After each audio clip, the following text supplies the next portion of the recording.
Hey, it's KR of D&D Homebrew talking today about how you should use languages in your world, more than you often see in the sort of modern or, in my opinion, even in the old days, RPG campaigns. Because if you look at those old days, remember the intelligence, one of its factors before there were attribute bonuses and stuff was the number of languages that you spoke. And why was that? Well, it was assumed that creatures, sentient, humanoids that were not the standard humans spoke different languages. The dwarves, the elves, the halflings, not to say all these monsters that were sentient.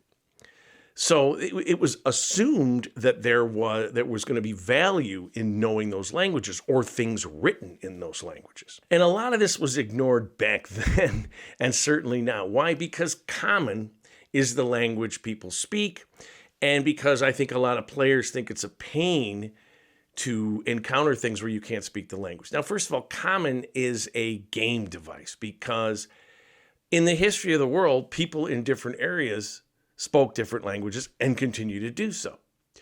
We're in a unique time right now where English is the lingua franca of the world, and that term came from, let's say, the 19th century, 1819, when French was the language of diplomacy. And aristocratic and educated people all learned French because that was the language to communicate diplomatically. But that was a tiny percentage of people, nothing like English is today, right? So we're in a very unique time. But again, most people don't speak English. It might be, the Chinese is probably the most spoken language, so people aren't learning that. And then you have Spanish is really spoken in a lot of places, and French and stuff.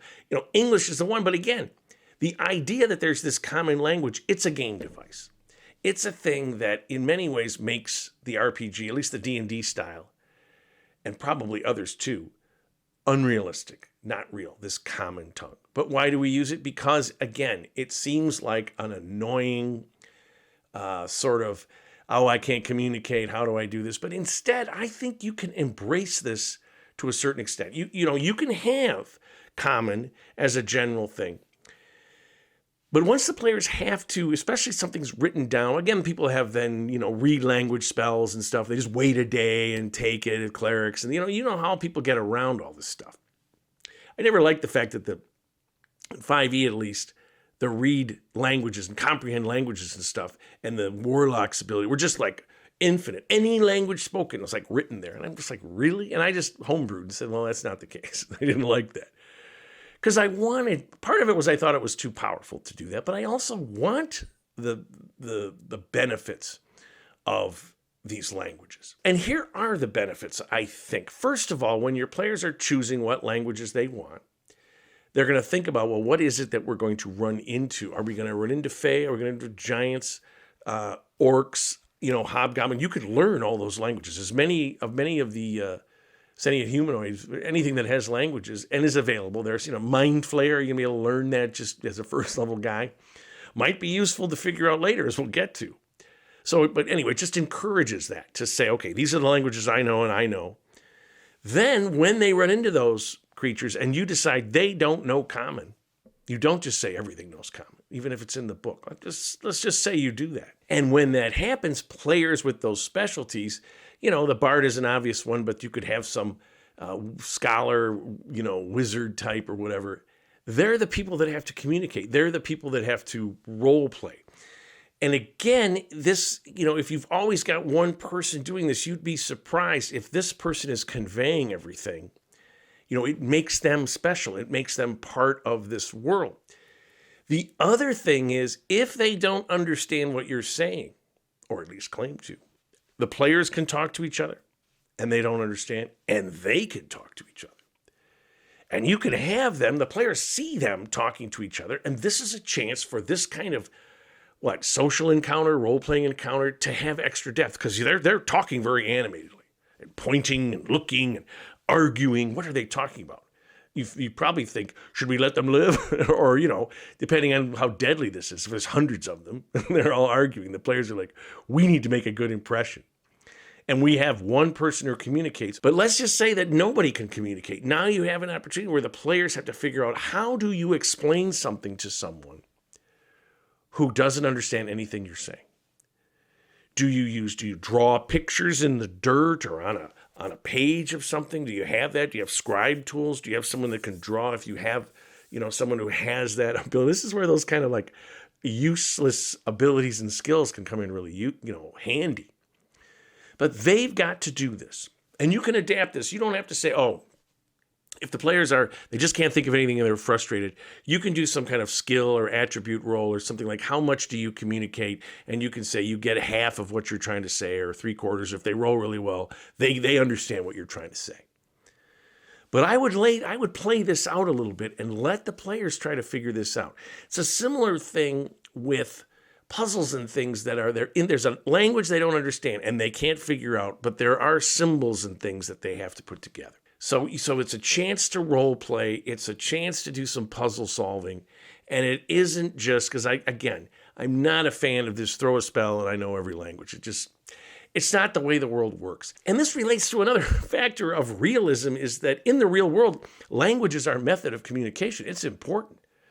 Miscommunication can cause problems among people who speak the same language. Well, when you have different tongues. So you have an opportunity here to see how important that is and how the players need to be thinking about this if they're going to some area. Now, again, the game mechanics, if everybody can't speak common, you can slow the game down to the point where it could become irritating. There's a reason why they created this common tongue, because that language communication is so important. And you realize that the minute you say they have no idea what you're talking about, they have no idea what you're saying. The players start to go, this kind of sucks because no one can understand us. So there's a thing here with ease of play.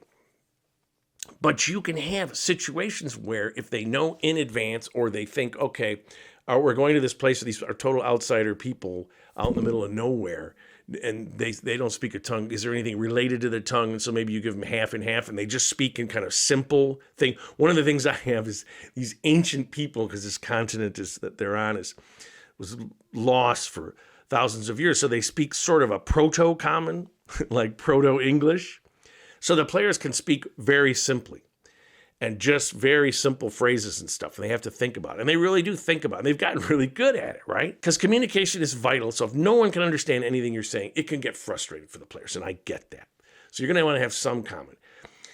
But think about the opportunities there that I'm talking about, whether it's complete misunderstanding or some kind of proto-language or related to a language that the players know, so that has kind of this proto aspect to it.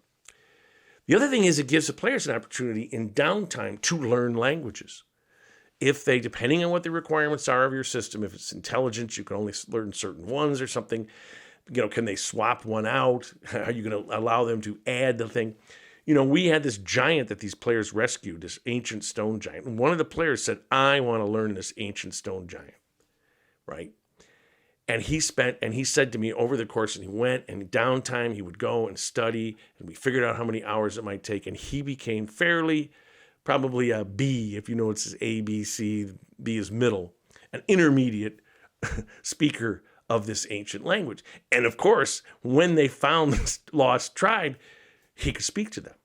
So this was something that he could do in his downtime. He could expand his character. He could think about this.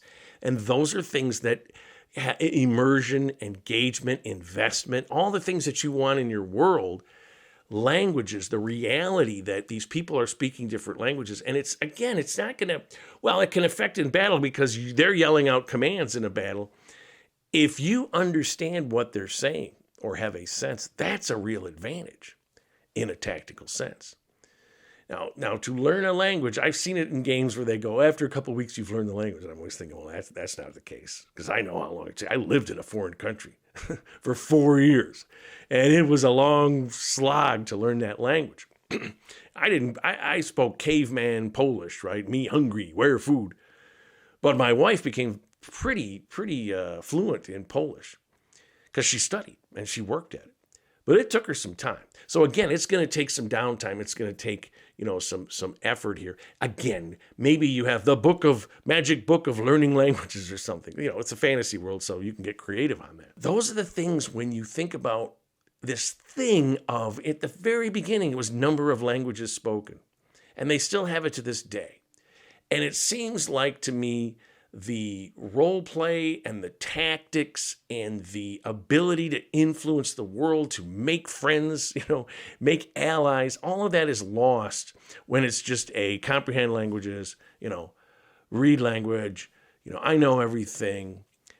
Why? Why does it have to be that way as opposed to something where you've taken that language and that makes you special in this environment?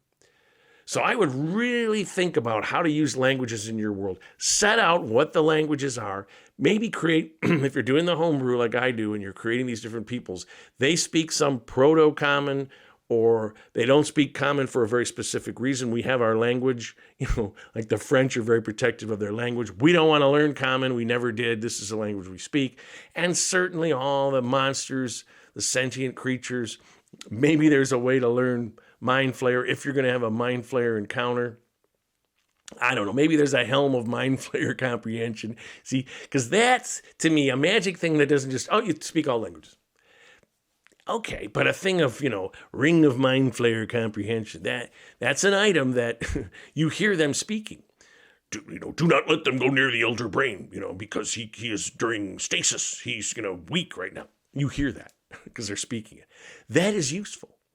And that creates an interesting, battle encounter. It isn't just fighting. It's actually like, we're going to lose this battle. Wait a minute. We've discovered some secret that they're holding because we have somebody that can speak this language, however they do it. Right? So it doesn't all have to be this, you got to spend a year learning Mind Flayer. But you got to have it so that they can't just comprehend every language and whatever.